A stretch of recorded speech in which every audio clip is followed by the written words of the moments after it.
Le transport aérien à destination du Bénin augmente de prix et la toile gronde. Selon les commentaires, le billet d'avion pour Cotonou coûte plus cher qu'en direction des destinations voisines, notamment Lomé.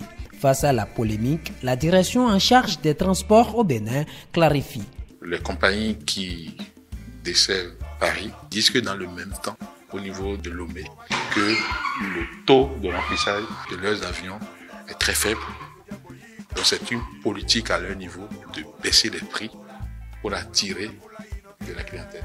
Le problème avec les billets d'avion, ce n'est pas la théorie de l'offre et de la demande, réagit un internaute. Plus le taux de remplissage est élevé, normalement, les prix des billets d'avion baissent car les coûts sont souvent supportés par les passagers. Cette position est largement partagée. En homme avisé, Habib, un pilote de ligne apaise. Selon le pilote béninois, la variation des tasses entre différents pays et aéroports peut également influencer la disparité des prix des billets d'avion à l'échelle régionale, voire mondiale. Le pilote fait des suggestions à l'aéroport du Bénin en vue d'améliorer son efficacité et sa compétitivité.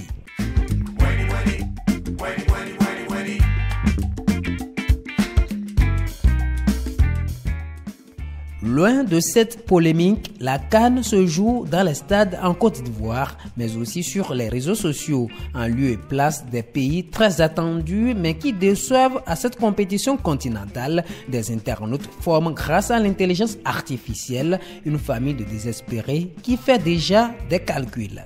Bon, on est de la même famille, pas besoin de 2 calculatrices. Avec une seule, on peut déjà commencer à faire nos calculs. À côté, des supporters pleurent dans des vidéos réelles, d'autres se montrent résilients, comme ceux-ci chantant « On n'a pas gagné, mais on s'en fout ».